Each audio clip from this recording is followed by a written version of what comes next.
I'm the managing editor of the Missouri Review, and we're fortunate today to have Lena Little, who is the publicist for Leslie Jamison's Splinters, with us today for our Miller's Conversations on Literary Publishing. Lena K. Little Public Relations brings over 15 years of experience crafting strategic, tailored, and goal-oriented campaigns that support experts and storytellers in reaching the next level of their careers, as well as making space for their voices, perspectives, and insights.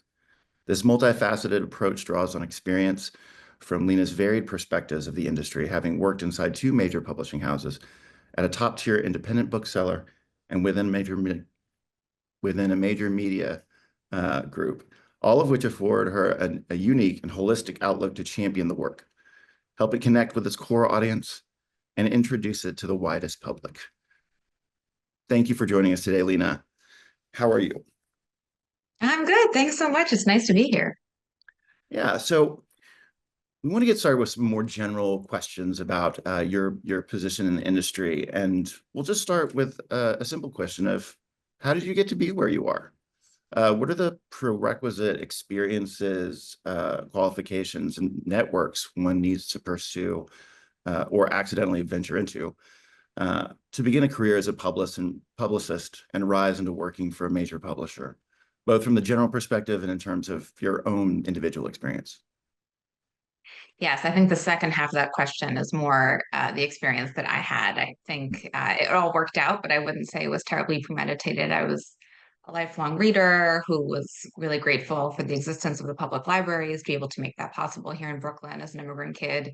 I sort of ended up with an English major after trying all of the majors that I knew to have jobs attached to them and didn't quite find the love or skill level that I was looking for. And so when I graduated, I started looking for what other jobs there were that I hadn't been familiar with. And that really is how I came to publishing as an industry. And my first job, which I highly recommend because it worked for me, was in a literary agency as a sort of admin person. It was a great place to get a sense of everything from authors sending their books blindly for possible submission to watching agents take talent on, try and sell those books to publishers, watch a book go through the publishing process and into publication and meet its readers, or not as much as we might have hoped, or a young person in their first publishing job might have assumed. And so that was really where I got a sense of the industry and some of the available roles, and where I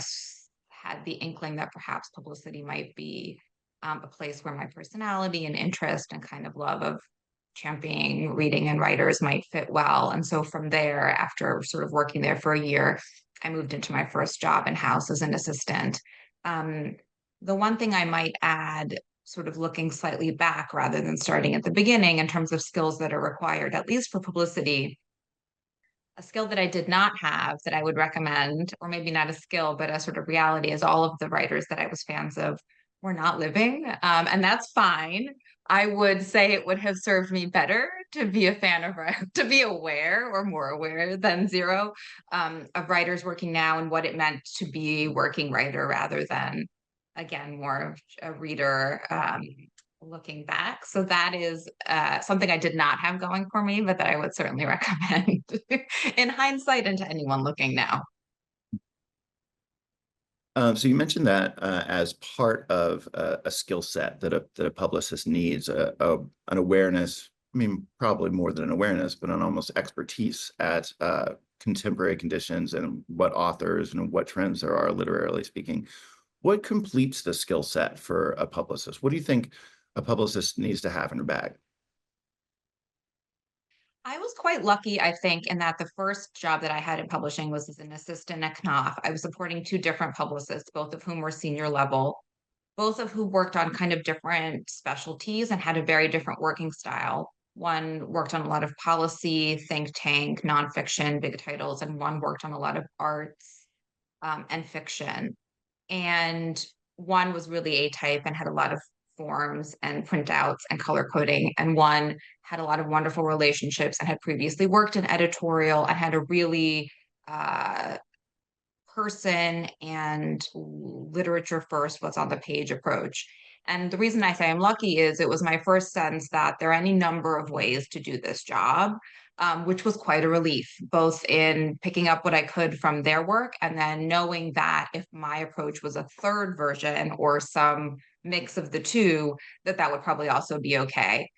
One thing that I look for when I've hired for as long as that's been part of my role and looking back, something that made a huge difference to the quality of my work and also my confidence in it is a huge attention to detail. As much as a lot of this work is about storytelling, um, and narrative and relationships and putting the best foot forward and rising to the ambition of the writer and the work, we are also running schedules and wanting to be sure that when a person arrives, they have absolutely everything.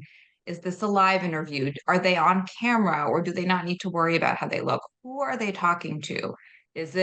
Are there going to be questions from the audience or is this pre-recorded and they have time to say it again?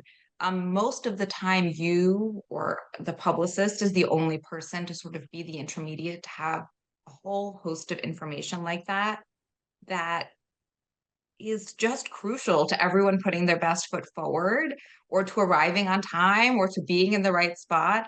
And as hard as it is to secure those things, which is certainly a huge part of the job, especially early on in your career, when your role is at least somewhat administrative, but then forever on, right? Because really you still remain that link between the logistics. It's not a very glamorous answer, but it makes you feel more confident to get those things right. And then that's the reputation you have the next time you go back to that producer, editor, whoever, they know that not only are you bringing them quality, but you are also a reliable, non bumpy moment in their inbox. And so, again, I realize that's not a very exciting answer, but that's very honest, both in terms of when my work got better and is very much something I look for when I'm working with a junior or up and coming publicists, because authors and media, everyone on all sides notices if it doesn't go well. So it's good to get it right. Yeah, getting it right, very important. Uh, I mean, the publishing industry that you're a part of right now, I mean, the publishing has always been kind of in flux. It's always been highly responsive to various turns in the culture. But today, for whatever reason, it feels particularly volatile. Mhm. Um, could you speak to what you think are the best ways to adapt or kind of gain resilience in a period like now when so much is kind of uncertain? Um, Editors we've talked to have kind of have latched onto their love for a book and wanting to see it be in the world. And I'm wondering if there's kind of a similar answer from you, or like what are the things that one needs to do in a volatile market like this? That's such an interesting question. And in part, I realized that I could almost take two doors to answer it because it's volatile in a couple of ways. I do think in recent years, publishing in terms of itself as an industry, the number of changes at CEO levels or moving around of imprints, the kind of infrastructure in which we sit, most of publishing and work, has been in flux more than recent years. But that's also true of the media we're pitching, right? While the consolidation of local media is not a news story, it certainly hasn't slowed.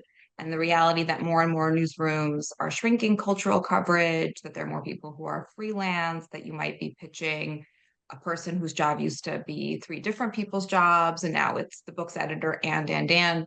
So in a way, I think it sort of just puts your question in bold because I could choose one of two ways to answer that. I think I will probably answer the media side of things, both because that's more relevant to sort of PR. And there's more I can say about that because I'm not, for the rest of it, it's sort of like I wish everyone truly the best. And I hope the choices being made corporately are for the betterment of everyone who's working there and the authors they support. But in terms of with media, I I have never worked at a time where sometimes I'll hear older colleagues or mentors say, you used to be able to list these three things. And if you had those three things, then you knew you had a hit. I've been working for about 17 years. That's never been true in the time that I've been here. There's never kind of been a silver bullet. Um, Even a book club, right? Which I think right now for fiction is probably the closest thing we have to kind of like if you have it, you're set. it's wonderful, but I wouldn't say that it is reliably delivering in that way every single time, as important and as wonderful as it is. So I think what that's meant for me um, is that I'm always aiming for the biggest levers we do know we have. So whether that's a book club or prominent reviews, or if it's the kind of book that can get on TV, or whatever is sort of the right sort of biggest goal that you can imagine for the particular book and writer that you are, but also for quantity. So we're aiming for those biggest hits, levers that are most reliably big. And then how can we have as long a list of coverage on beneath it as we can? And there is also often where you get to be quite creative, because there is what the book is actually about. So maybe it's a nonfiction book about science, and so of course you're pitching, let's say, book editors and the science sections. But is the writer also a cook, or did they write this story in the middle of a particularly interesting personal moment, and maybe there's an essay there? Do they live in Texas? And Texas Monthly might be, right? It's sort of starting to get incredibly specific in ways that can be really fun, and that are specific enough to start to add and accrue that quantity, which on its own maybe isn't quite enough, but it's certainly still the case, I think, that at times when you have enough, my hope is always to push a book or an author into so much awareness that the feeling of like, oh well, if we haven't covered it, we're sort of like the only ones, starts to creep. That is like a very exciting, a hard moment to get to. What I'm often aiming for is the feeling of, oh, everyone's mentioned this. Have we mentioned this? I feel quite proud of myself if we can get there. So It sounds like you're starting to already answer this next kind of like question that almost functions like a kind of follow-up, but it feels like we're in a high saturation point for as much as like local cultural coverage is shrinking and newsrooms are getting smaller. Um, we are simultaneously at a moment that feels almost oversaturated with content and the promise of more. And the question becomes, I think you're beginning to answer this already, but like the question becomes, well, I mean, like, how do we break through the noise? And some of it must be about that specificity that you mentioned. What are the tags of a person, or the tags of a work? But what are some other ways that you found to be very useful in getting above the noise that seems to be constant? it is, and I think you're exactly right. I think we're all probably incredibly familiar with the pros and cons of that. I think that's such a front of mind reality for all of us. I think for me, thinking of it professionally, there are a couple of things. So one, and it'll probably be the obvious thing, but just to have stated it, some writers and public figures in general thrive in that environment. I are already a public figure in some large or semi-large way. And that obviously is new and wouldn't have been available to somebody 10 years ago. So if that's the case, and maybe that's part of why you have a book deal, or maybe it isn't, and that's sort of ancillary truth about your being a public person, that's very exciting to be able to use something that wouldn't have existed a little while ago. But it is also the case that for a lot of writers, that is not the life that they lead, or that is not a community aspect that they're going to enjoy. So maybe they make some kind of peace, compromise, find a pocket of it that they can work and use. But not everyone certainly is laugh loving the social media option. In that case, I would say something that I find really is always worth the time early on in a campaign for me is to spend a little bit of time with the writer. They've already written the best version of the work. Usually by the time I come on, they've been spending years on it with their agent, with their community, with the editor. It is the best version of what they want to say. Fortunately or unfortunately, the truth of publicity is they're going to have to find a different way to say it. They're going to have to find a way to introduce it, maybe in 5 minutes, maybe in an answer to the three most common questions that they sort of know they're going to ask. And so I try and spend time early on in helping that be the strongest answer, so that every time an opportunity comes, they're making the most use of it, that they're ready. I never want a writer who gets handed the mic to feel like they've never had a chance to workshop the answer by the time they're answering it publicly, because everything gets better with a little bit of work. Um, and and sometimes it's trickier than other times. For fiction, you probably don't want to be talking about plot, but then what are you maybe going to be talking about? And so answering that question really clearly, and that hopefully also builds some intimacy, um, I find makes a huge difference in the impact of every media hit, because media is also watching you in other media. And so if you've done a great job, it pushes it forward, it books you from one thing to the next. Or if you're running into someone in your personal life and explaining your book really beautifully, like all of those things are small and less quantifiable, but are highly collectively impactful. So I know that that's not maybe, I hope that that's clear, if not terribly specific, but I think how you answer the question and how quickly you can get centered on the best way that you want to handle something, and also put to bed anything that you're worried about. Um, find the answer to the question that you're most worried you'll be asked, find it early, face it early somewhere safe. You may never get asked it, and then that's great. You're not walking around braced. And if you are asked it, you already know how you're going to sort of move through it. Um, I definitely highly recommend both those things sort of early on in the process. Yeah, it feels like if we're thinking about figures in culture these days that are kind of mega successful, it goes beyond just even the content of the work, Mhm. and even a little beyond the figure of the artist. I mean, if you're thinking of somebody like Taylor Swift, I mean, what's going on there is a kind of parasocial kind of like world building. So there's a kind of mythos to the whole thing. I'm wondering if ever you find like yourself wondering whether what the ways are to do something like that. I mean, surely on a somewhat smaller scale, but how do you take lessons from those kinds of figures, and if there are things that you can kind of bring to an author's work and the experience of finding their audiences? Um, is that something that you think about? Is that something, do you have ways of doing that, like that go just beyond, again, like the work or some of the simple facts about the author? That's such an interesting question. Um, I would say it first highly depends on the writer, because one of the first things that I'm trying to get a sense of is what a writer is interested in and available for. In other words, um, leaving aside whether a writer can be as famous as Taylor Swift briefly for the example, but let's say they can. Um, not every Some writers, when we talk to them about what could a feature look like, what could an interview about something be, where some of that ancillary storytelling starts to pull in, there are just really very different degrees of comfort with privacy, whether it's fiction or memoir or almost anything. I think I'm always looking for the most impactful road that is still respectful of the person I'm working with.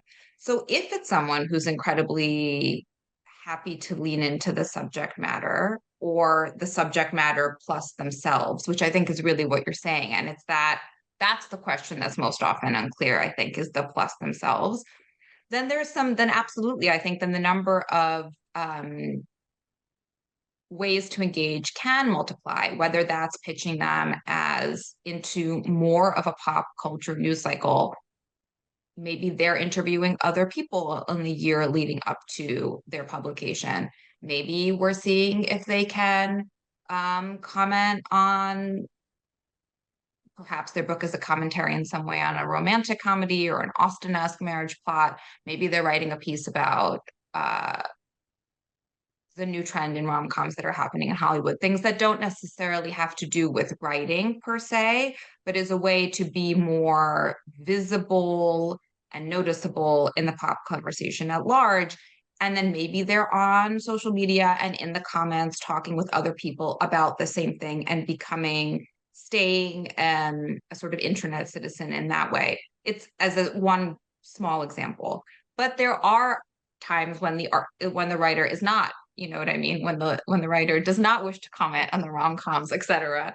And in that case, I just think you have to pick the strengths that are there rather than um, pushing any one particular outlet. The only other thing I would add is, I know I mentioned book clubs earlier. It does feel like the celebrity fingerprint on books is a little bit higher than I remember, at least in my lifetime. I think sometimes I laugh. I remember when in the 90s or 2000s, celebrity perfume was a thing. And these days, I think there's a bit of that energy around books, not about the book clubs, which I think are highly invested and have much more serious engagement with books. But I just mean celebrities being photographed with books or having outlets that in some way touch them.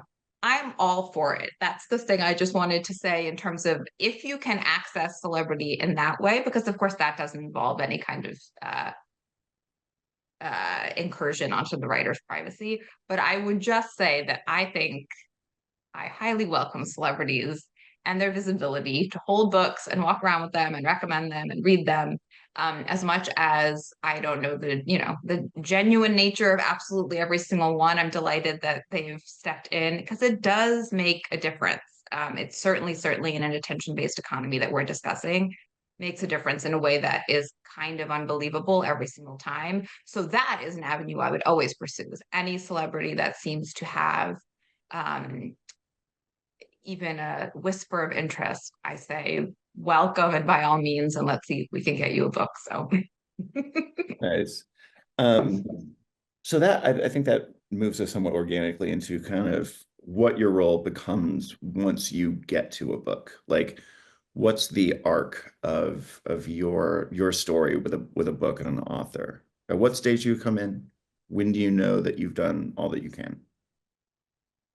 so that's a little bit different for me to answer now as compared to a year ago. So if you're someone who works at a publisher, which I have for most of my life until this last March, you are in-house and usually you get assigned to a book somewhere 9 to 12 months ahead of time. Usually you have galleys about 6 months ahead of time. These are ballparks, but I think, pretty fair. And unless you're kind of close to the very top of the seniority in that department, that's likely the first time that you're going to hear about it is as they get launched internally and you get assigned. Some of the more senior folks are involved in acquisitions, so they might be reading things that are coming in and sort of are part of the process to deciding if it's a good fit for the house, where it might sit, how they might make it a success. But that is a smaller subset of folks who are on staff, and it usually takes a little longer to get there. So I think generally speaking, you do get to ask for things you like. Most of the places I've worked, that's been true. It isn't a guarantee, but I do think a lot of the publicists that are assigned to books have wanted to be assigned to them. That tends to be not an uncommon way for that to go. And then, yeah, most of the work starts happening around the time that galleys get there. For the kind of obvious reason, I think that the publicist's main job is to make sure somebody gets to page one, right? Is to make sure they have the book, they received the book, they are aware they've received the book, and move them into reading it and getting into what's there. And so before we have something that we can share as publicists, it's not that there's no work, and certainly other departments are often very busy, but the bulk of the publicity feedback that I think a writer and their team is likely to hear is once the galleys start to um, mail out. And in-house, when that work ends, really differs. If it's a writer that the publisher has several book contracts with, there have been writers that I've worked with for 5 to 7 years straight, because even between books, there are paperbacks, or there might be the relationship is just very real and they're going to be coming back. And so if there's a question or an opportunity, or you're wishing them a happy birthday, like there are ways in which some of that kind of rolls on. But the bulk of the work would start with galleys. You're trying to push as much awareness and coverage to around the 2 weeks before and after publication.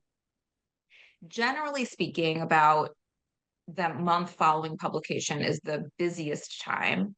And then things start to slow down. Now, that's not absolutely always true. There are cultural moments or calendar moments that might be really different. A book might come out and then say it's got a queer love story, and so then it has another really busy month in June, even if it came out in February. But again, if I was to speak sort of most broadly, I would say that that's kind of the biggest moment of activity, is those starting those 2 weeks before publication and then running for a good month, I would say, afterwards. Right now, I mean, I'll be more brief about it because it's a less common role, but working now independently, I often start about a year before a book comes out, because that tends to be, for a lot of independent publicists, just how the calendars, when our calendars fill up.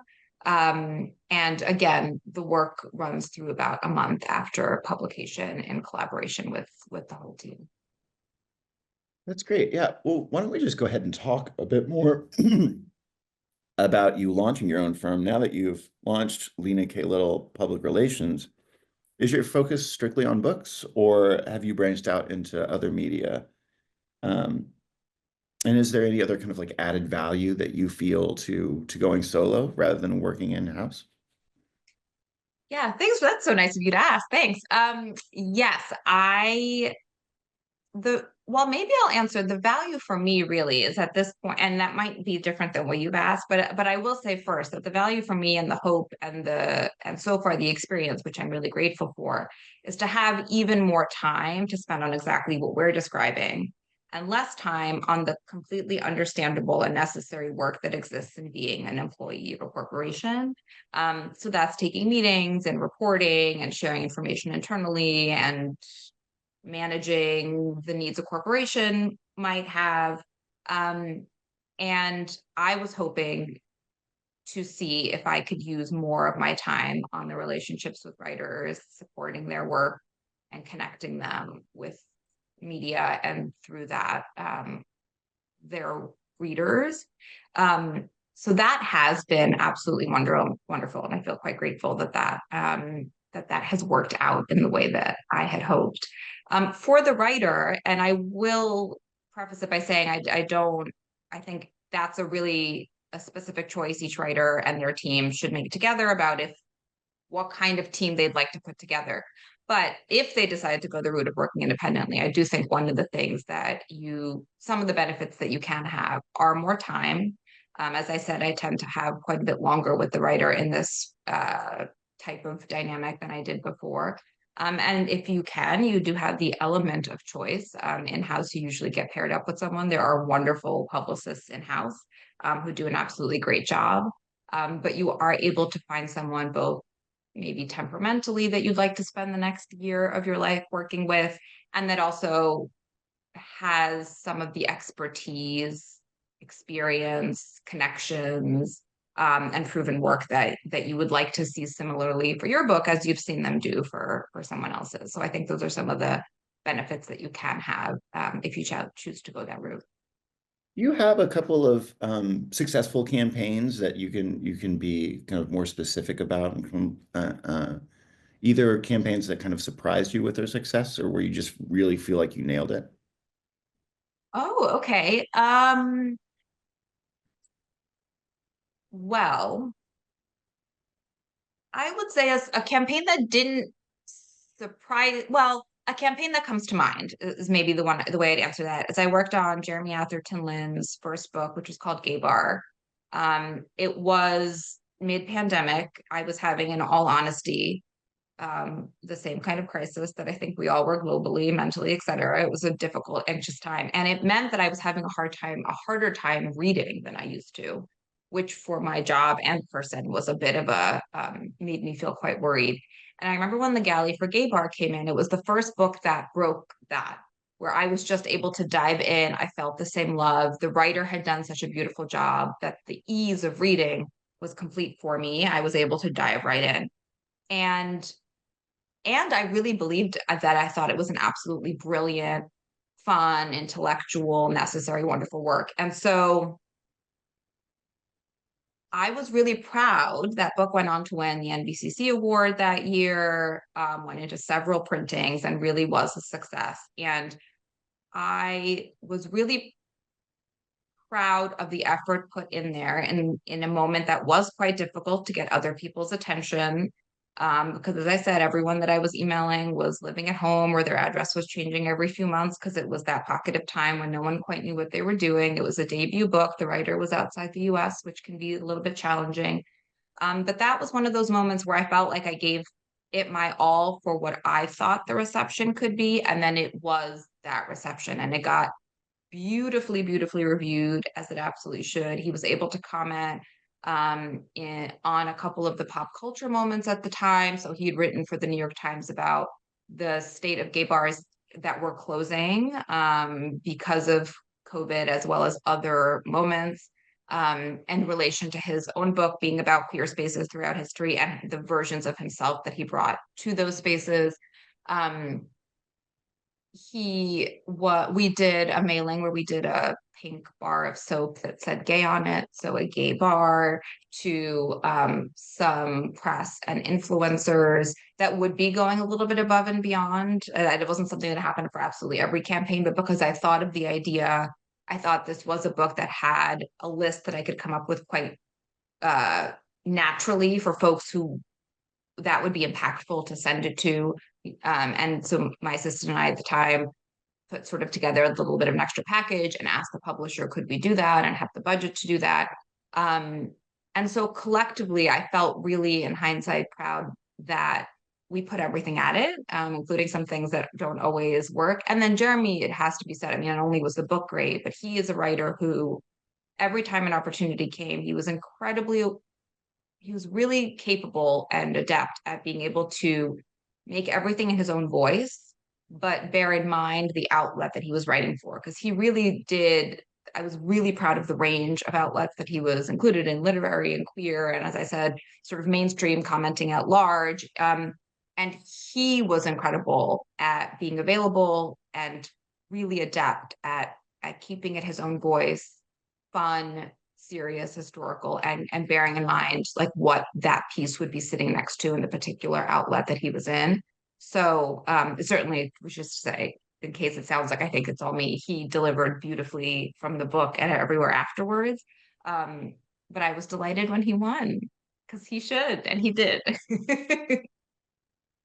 I mean, when you're starting out in the work of kind of like publicizing an author in a book, do you have just a wish list or just a basic list? Like, this is where we're going to seek for reviews. This is where we're going to try to get some coverage. This is perhaps an interview or a book club that we're going to, I mean, is there a list that you just kind of basically have? I know it shifts from author to author and subject to subject, but. Yes, I usually start with a fresh one each time. For me personally, that just works better. It means that every single person that I'm pursuing with a very firm understanding why I'm knocking on the door. And I think it makes me more confident in knocking. It's not that I'm like, oh, maybe they'll like this and I hope they do. I sort of try and keep forefront the way in which I think if you just look at this, you'll see why it would be of value to you and your readers. And so I think it is a more forceful or a more self-assured approach, which I think makes a difference. But I absolutely do come up with those lists for myself. And not only is I think strategically really important to have a list of goals and also a bit of like, this is the A goal. And then I also try and have, and if that wouldn't work out, this would be B and C, and maybe there's some kind of a safety. Because at every level, those things are really possible, no matter, what publication or brand awareness you're talking about for that book and writer. Um, so I think that's really helpful to do early when you've just read it, when all the creative juices are flowing. I would definitely recommend doing that in collaboration with the writer, both for their own wishes and ideas, but also you never know who their professor in college was or what for the last publication their relationships are. So you don't want to accidentally miss a great idea or a low-hanging fruit or an available relationship because you haven't sort of taken the time to do that. The other thing that I will say, maybe only of interest if folks are looking to work in publishing, and less so from the author's perspective. But I also think it's hugely helpful in the moments mid-campaign when inevitably we all worry, is this gonna, how are we doing? How is it going? Are we hitting the markers? Having set your own list of markers, I always find makes me makes me weather those moments with clarity because I can just look back at my own, well, this is what I was hoping. How are we doing? I know when the X issue closes. Have I heard back from this person? And then if not, I know exactly what I need to do to sort of be on time or on par with um, my own hopes and plan. And I also think it helps because as a publicist, you're getting a lot of feedback from everyone about what they might love to see happen. And I think if you don't have your own plan of what you think you can deliver or would like to deliver, you can be a bit in the wind of like, oh, well, I don't have the Today Show. It's like, but did you think you could get the Today Show? Is this a book that you, in your professional opinion, think is likely to be a Today Show contender, or is this coming from someone else? And it is, you do want to deliver everyone's hopes and dreams, I think, right? We're all team players and cheerleaders. So I'm a big believer in that document as helpful, both strategically for delivering the kind of work you're proud of, but also to remind oneself in those moments of emotion that come up or insecurity from anyone on the team, including yourself, what that realistic and still hopeful and ambitious plan looked like so you don't get buffeted by those wins too hard. So I'm a big believer in those documents as a really helpful place to start. It also feels like that part of a part of some strategies that we've seen today to kind of like improve the visibility of a book or clever swag for lack of a better. I mean, when Leslie was here and she was talking about the experience of publishing Splinters, she mentioned sending out tweezers along with copies of the book. And I was just wondering, what are some of the other kind of most clever or just well thought out bits of swag that you can think of that have accompanied other campaigns? Oh, fun. Yes. And I should give so credit to Leslie because I'm pretty sure that was her idea, but also credit to the marketing teams because most often some of that sort of physical fun asset, then the folks who get it sit in marketing. So I don't want to sort of take more credit for that than would be true. I do think that the tweezers for Splinters was one of the better, like it was so unique and made so much sense in a way that doesn't need explanation, but that I wouldn't have immediately thought of. I'm trying to think of other really, I mean, some tropes repeat because they work, right? So I'm not naming things like totes or the boxes because I think poorly of them. And obviously they work, which is why they repeat and people wear them, but they're more common. And so I think for that reason, I'm not necessarily jumping to list them. I will say maybe sticking to PR, some of the things that I've done that I'm quite proud of that feel similar is there have been a lot of events that I've put on that are book events in the broadest terms. So I worked on a book about the French circus and a writer who had run off to sort of join it. So all of his events had circus performers. And so that meant that I was checking ceiling heights for jugglers and were the steel beams able to support contortionists, etc. And I'm delighted because those events were events in the real complete sense of the word. They made so much sense for that book. It was a reason to come out whether you were a book buyer or not, and it was a community event for folks who got to celebrate their own work on stage and in the audience. Or I worked on Born to Run by Chris McDougall some years ago, which was a bestseller that he wrote beautifully. He's a great writer about barefoot running. And on many of his events, especially once the book took off, we had folks would meet Chris, do a barefoot run through whatever city they were in and at the bookstore, and then he would give his author talk. And sometimes local media would come out because, of course, a bunch of New Yorkers running with no shoes on is kind of like a moment for Yeah. cameras, or at least it was then, and the state of the world. And so for PR, I do think if you have the bandwidth and a good idea, I definitely want to say that. There's no point in adding something that doesn't make sense or isn't going to be additive just to say you've done it. But in moments where you're like, oh, wouldn't it be cool if you have the time, if it isn't a huge budget, to at least consider what it would look like to do that.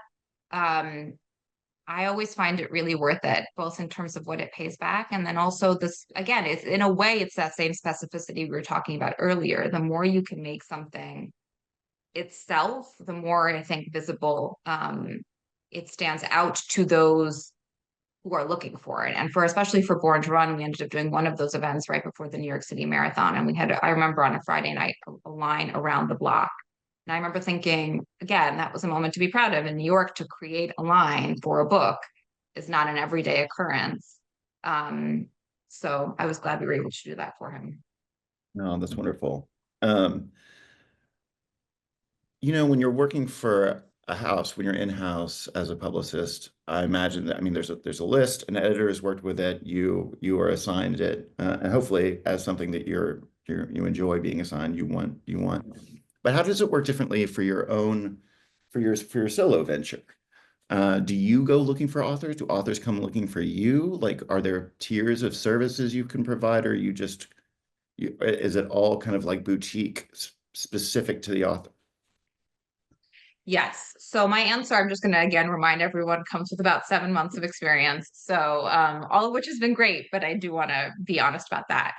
Though I will say I spent about a year. I mean, so I've certainly been in contact with occasionally some of the wonderful freelance publicists that have been working while I was in-house. So I was certainly aware of some of the services. Um, and I did spend a good year sort of getting a sense of what the options were and talking to some of before I'm not a risk-taking person. So this was a slow-moving barge for me. And again, much like what I said about kind of starting in publishing and seeing two really different ways of doing publicity, very similar kind of feedback when I started asking around. People do it every kind of way. There are some folks who just work for themselves and do entire campaigns, and that's what they do. Some folks work with have like a small business, and they might have a whole team of marketers and publicists that they're working with, and offer all kinds of service from partial campaigns. So maybe they're just pitching local media and essays, or and everything in between. And they might take an author on and help them kind of be an expert in media on a monthly cycle that doesn't even have to involve a book. Um, there are folks who are experts in particular genre. So whether that's, I'm not sure this is a genre, but like a children's book as opposed to a comic, as opposed to romantasy, and some who work kind of across a lot of genres. So as an author looking, I think you can really be quite specific in the kind of thing you're looking for, or kind of audition a few kinds of service and price points. Um, for me, I'm mostly doing whole campaigns. I really love the what can be achieved through the amount of time that takes to help build the whole narrative arc. But I also offer media training, which is something that I just really enjoy as part of the process, which is sort of, I mean, the term is not my favorite. Media training, I don't love, but essentially it's, even if I'm not working on a book, that sort of early narrative building that I was talking about. Let's read your book. Let's talk about your life to date, and let's sort of put together what are some stories that you might want to be telling as the introduction for you and this work to the world that you can use for all of the media to come. Um, so far, I am mostly working with writers, so fiction, nonfiction, poets. But we'll see. I mean, again, it's so early on. I'm not opposed to other things. For now, I'm just very grateful for the writers that I get to support, and how they find me, and whether I go looking. That has been, I tried to be uh, visible and make people aware that I am now an option. Because of course, if people don't know that you can do this job, whether or not they think you do it great, they're not going to find you. Um, but I would say the folks who have been most helpful a lot of times is when it's by referral, both because the referral suggests hopefully to the writer that it's someone that you can recommend, which of course carries value. But then also, if they're referring me, probably they know some of my interests, some of the kind of work that I bring, and that it sort of makes sense for the book and the subject matter. So I'm open to a writer writing without one, absolutely. And that's happened. If I see a book announced that I think sounds amazing, I usually send a note, because I always have when I see something that sounds great. There's no strings attached when I send it, but at the same time, I'm also very happy to sort of let people know the things that I think sound cool, or the writers that I'm most fans of. But very often the sort of marriages, let's say, that work out are where someone has connected. They know the writer in some degree, and they know me to some degree in my work. And they kind of say, oh, maybe these would work together. Very often those are the ones that work out, because there is someone who's sort of helping to make that connection. But I'm, yeah, as I said, sometimes it's just an email in an inbox, and I'm as open to that as when someone recommends. Well, speaking of working with authors or having authors referred to you, could you talk about those relationships a little more? How crucial is it, or how challenging is it to like the authors that you work with? Are there any red flags that will make you just kind of step back from a potential client and go, I just don't think that relationship would work? Interesting. I don't know if red flags come to mind, but I can list there are some things that I always really want to make sure I'm communicating clearly, and also some questions I'm always asking. So I always ask a writer's goals, um, because if a writer's goal is to be a bestseller, I support it and I love it, but I do always want to be really honest about the fact that PR is not a paid media. So I can guarantee you expertise. I can tell you the kinds of pitches I would make. I can speak to the relationships I have. But I'm also always going to be honest that if we're talking about a book that comes out in a year in a news cycle that I cannot foresee more than ever, then to promise via PR that something would be a bestseller is not a promise I would ever make. And I think that would be a red flag, in fact, for anyone that you were looking to hire for PR. But if that is a goal that someone has, and again, more power to them, that's not going to be a great connection. I always ask whether the publisher knows that they're looking to add someone to the team, because I also really believe it needs to be collaborative. So if that's not a dynamic that works well for everyone, then that might be another moment to sort of pause and reassess. And then the other thing is timing. So if someone comes and has their book coming out in 3 months, um, I mean, it is possible, first and foremost, that whoever you're speaking to might not have the time. But even if I were to have the time, I'd want to be really honest about the fact that that is a sort of truncated window, that it's going to limit what you can do in 3 months as compared to what you would do in 9 months. Um, that wouldn't be a red flag. Again, it's more about me wanting to be really, really transparent and clear with what I think I can deliver and what is beyond the bounds of my control. Um, but the last thing I'll add, that again isn't so much a red flag, but when I started looking for work in this way, which I thought would feel much more similar to picking from a list in house as I was used to, but did in fact feel a little bit different. I asked some editors who I really respect and value how they built their lists, because I was realizing that it did feel a little bit new. And I felt very freed by some of those editors who really are wonderful, saying, sometimes I do just think, do I want to spend a year with this project and this writer? And that feels very simple, but it was not something I was allowing myself to think, because I don't know why, but I found that really freeing. So I'm just offering that here too. Sometimes if you're able to make choices in that way, if I'm lucky enough to have enough work to choose, then it's nice for it to feel nice. And that doesn't have, it's not because I would articulate anything negative about someone I don't have that feeling with. It's just equally good to go where your passion is, because then you're passionately pitching it, which is only better for everyone involved. And so really sometimes it is just about the fit and the subject matter and the moment and the connection you have to a particular book in the positive, rather than there being something necessarily particularly um, Uh, worrisome. Yeah. well, speaking of those experiences, let's turn now more specifically to your experience working with Leslie Jamison on Splinters, another kind of love story. Um, Mhm. we'd love to get your experience with her and with this book, and how did you come to be involved with it? And what were you thinking as you read it the first time? Yes, this was my first time working with Leslie, which was such an honor. I was working at Politics and Prose when her first book came out. I was the head of their marketing and publicity and advertising at the time. And I think there's nothing quite like falling in love with a book at a bookstore, especially someone's first book, and watching other booksellers who are to date still the best read colleagues I've ever had. Um, watch the enthusiasm of that sort of take over.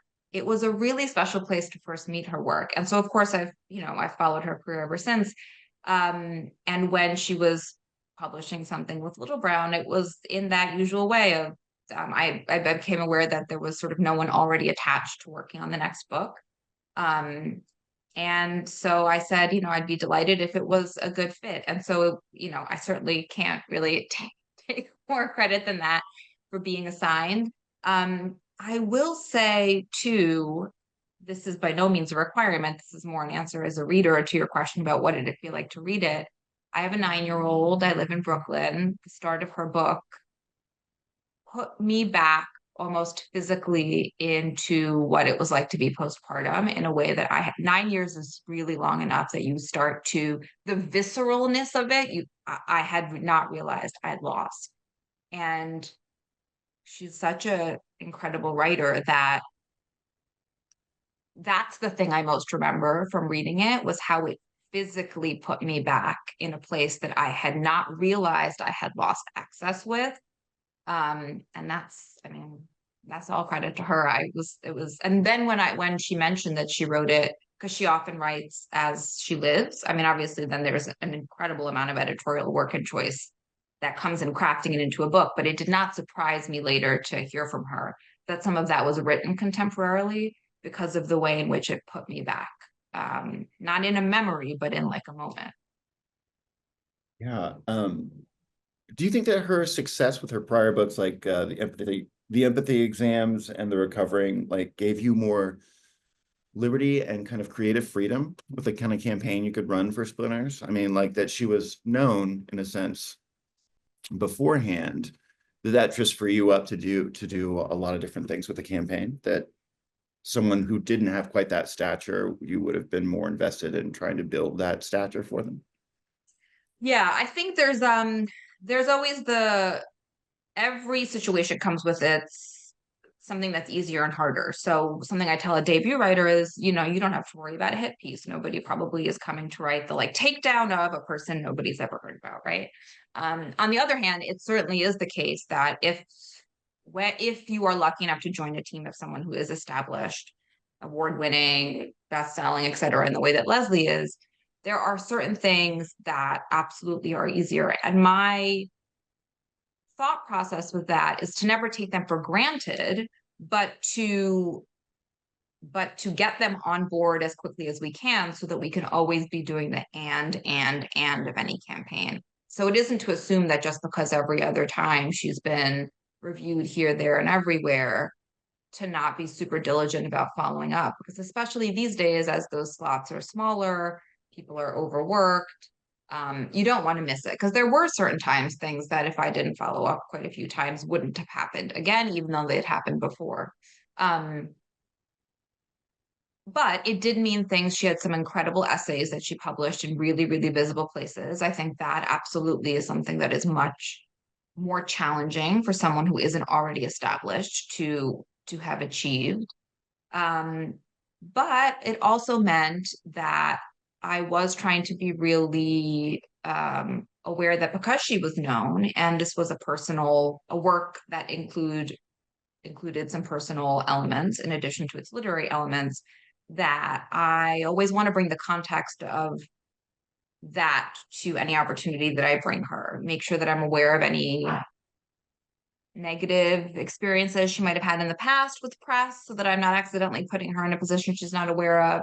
And also that we're the balance of trying to make sure that we were bringing new readers on and that all the commercial possibilities of a sort of memoir and a story of being a young mother and all of the various love stories in it were fully put to work, but that we didn't lose any of the very real literary coverage and respect that she's had in her career. And that can be a bit of it just took a little bit of doing to make sure that neither dropped out. So certainly I understood that I was not introducing Leslie Jamison to anyone when I was pitching her. I was under no illusions there. So it was about making sure that all the things that she should have could be confirmed, and then trying to imagine what would more look like and deliver that.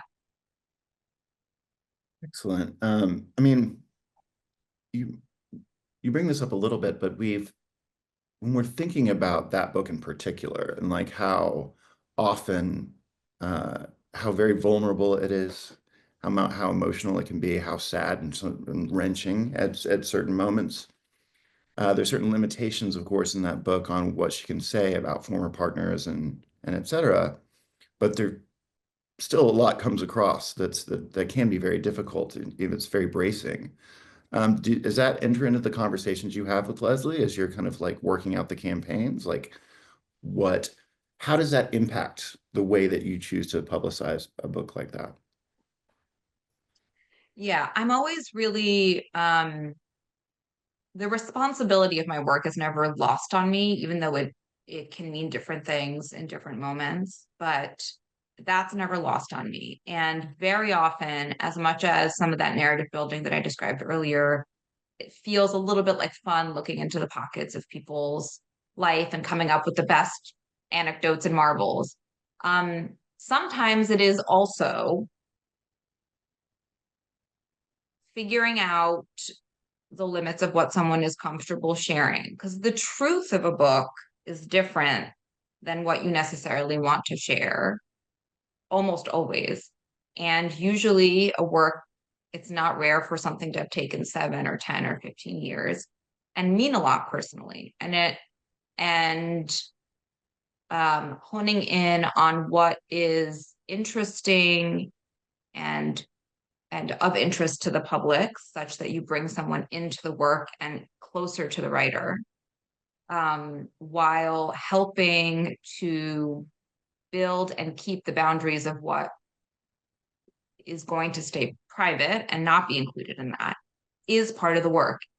And I understand that for a lot of times, that means I'm having a really, really vulnerable conversation with someone who might be a stranger very early on, in the interest of being in service to them to the best that I can be for the rest of the time I'm working with them. But that too, is not lost on me, that they don't know me. Um, and yet, if I don't know what I don't know, I can't help. So that is very often part of, certainly for memoir, I start by saying that whatever is in the book is obviously going to be public. It doesn't mean that you owe anything outside of these pages. But I also try to professionally, again, bring context. If I feel like I can guess or gauge or foresee, these are the 2 to 3 questions I think everyone's going to ask. Are any of these questions a problem? Or what would be the answers? Or, and if there is something that you wouldn't like to say, let's figure out how there's still an answer that a person can give. And maybe you won't be asked that, but again, I feel like I haven't done my job if you get asked that question, and we haven't had any prep time for it. And same often very much can be true for debut fiction, right? A lot of that is the introduction of a writer to readers for the first time. And so more of one's life might be, especially as the line between sort of authenticity and commodity gets closer, sometimes for the good, but sometimes in ways that is less safe. Um, yeah, again, those conversations, I did not foresee that part of the job when I got into it. And it's the part that it's most meaningful to me to get as right as I can, um, to the best of my ability. What are some of the more memorable moments in the Splinters kind of campaign for you? What are some times where you're like, ah, this is working exactly how it's supposed to, or this is just a fun event, or I mean, that review really came through for us. Take us back to a couple of those moments. I mean, Leslie was absolutely wonderful to work with. That whole team was so collaborative, creative. Everyone was really working well together, which again, I realize doesn't sound terribly glamorous, but makes such a difference to the amount of time that I spent with those folks. That was wonderful. The events were fantastic. I think Leslie is the New York Times profile, in a way, I think said this too. So I'm going to quote them rather than put it in my own words. But I think that piece spoke to how she sort of created a genre in a way. I mean, maybe genre is too big whatever a word, but she was the first of a certain kind of writer that many people of an entire generation, I think, got to experience. And her work in particular about what she chose to how she chose to speak about certain things and the import that they were able to have is incredibly personally meaningful in a lot of very specific ways, and also sometimes across all the subjects she's ever covered to her readers. So being in the room where readers got to have that particular moment of saying whatever personal I statement that they did say was really, really powerful. It is the best version of reading for those of us who fell in love with it and probably at some point. And along the way, it's why we ended up here. Watching 200 people have that experience with her in one night in a signing line, there is nothing about that that will ever get old, especially when the writer is so present and generous and giving with her readers back. So I would say, and maybe too, it wasn't that long ago that tours were paused for a while. So, and that was the dynamic that was least replicable. We were able to do, and it's wonderful, all the people who managed on the turn of a dime to come up with a way for us to still be in community online. That was highly valuable. But the thing that you could not replicate was the chance to quietly say something across the table to a writer that, I don't know, I think saved your life in some cases, is not going too far, inspired you, made you feel less ashamed, whatever it might be. That paused for a while. And so I think maybe the fact that it also had been gone for a while and being able to see that with her was really wonderful. I mean, it was really, really meaningful. I'm trying to think if there were I always love when a campaign can include an excerpt, when the writer's own words can speak for themselves rather than being filtered through review. Or, I mean, as great as, again, we want it all, but I was delighted that she had a really wonderful excerpt that, again, was part of the whole team's efforts and her own relationship with the New Yorker. But I think, again, I'm a big believer in getting readers to the actual writing that the writer has done, and that is the end goal. So the fact that that was part of it was really wonderful. And then, I mean, I will say the profile, as much as that's kind of an obvious one in a way, those are hard to get. You don't get a kind of a big feature for every single publication. That's one of the other things that if you're, you were talking earlier about if you're an established writer, one of the challenges in a way are if you've already had these amazing things last time, you probably aren't going to get the exact same thing the next year. So I try not to miss celebrating the exciting wins, like getting, and Kate Dwyer, who wrote that piece, spent so much time and did such a beautiful job, I thought, on it. That's when, I mean, I'll always celebrate when that works out. So that was nice. Is there anything that you really carry with you and that's kind of like added to your wisdom and experience in the job from the campaign with Leslie's book?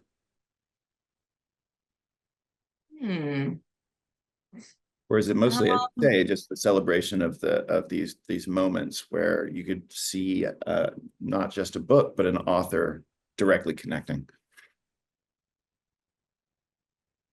I would say it was something that I don't think that I've thought about one other campaign, but not always does it come up that there, how would I say this? That sometimes earnest feels like not a totally positive word in the way that we use it. And then there are certain books I've worked on, again, maybe one before this one, but Leslie's as well, where the power of that word, if you actually really, the full power of that word kind of came across. And I would say that's something that stayed with me in that, both in the reviews and the coverage and the conversations that were had in person at her events, and in the kind of folks that I was looking to pitch when I was researching. I think the power of that word, rather than it's maybe more common social media sort of cringe. I think there's room for both. I'm not saying some things aren't cringe, but I think earnest you hear less often celebrated, but when it's done beautifully, there really is a power to it. And so that's maybe something that I think about from her campaign. Just glancing down your list of campaigns, there appears to be like a robust and encouraging like spectrum of diversity and representation. And I'm wondering, because I think what's interesting about that is fostering that while still putting the work, the value of the work, the beauty of the writing kind of first. How do you manage to kind of like to really have that strong a list when it comes to diversity and representation. Is that a conscious thing for you? Are you looking for diversity, or are you just looking for the best work, and what you're finding is that is really robust and diverse? Um, it is conscious, though I really want to be quick to follow that with saying I don't mean that to celebrate myself in any way, which I think is the worry of a statement like that.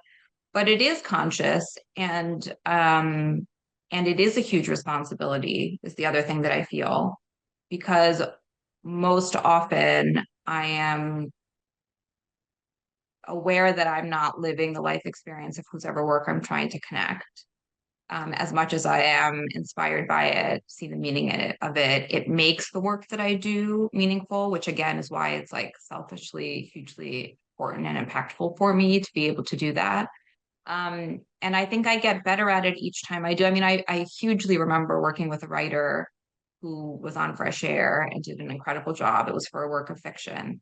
She's a Black writer. And the first time she told me that every time she's on NPR, she gets an influx of racist hate mail. I was very young when that happened.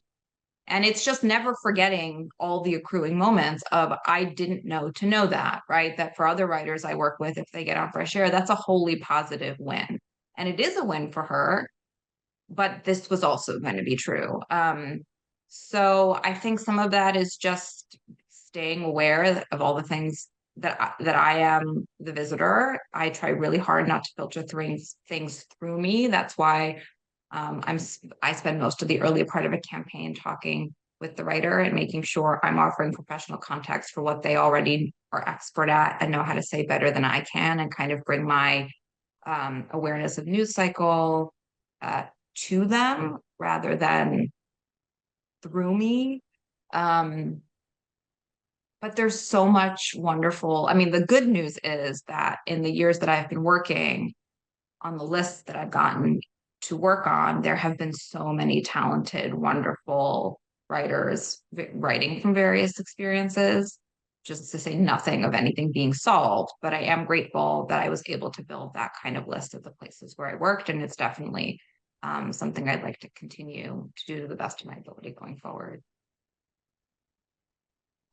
And the final question will be this, although it's kind of a little multiple, but how do you see the publishing industry changing, like in the near future? How has it changed since you've been working in it? Um, and I'm curious, or we're curious as to what you see on the horizon as we're kind of experiencing the rise of AI in real time.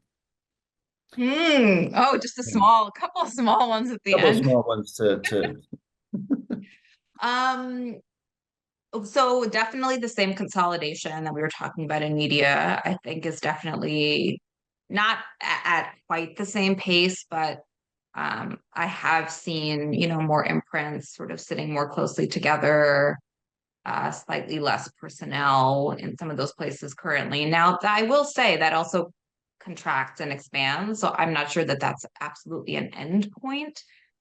When I started in 2007, that was a moment of contraction. I was too young to sort of really realize because I was new and had no idea what things had looked like before. And then things do expand.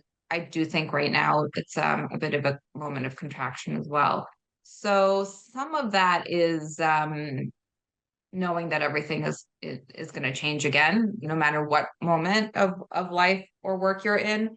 Um, the AI thing, I will say this about, I've worked with a lot of scientists. I'm married to a scientist and someone who's really interested in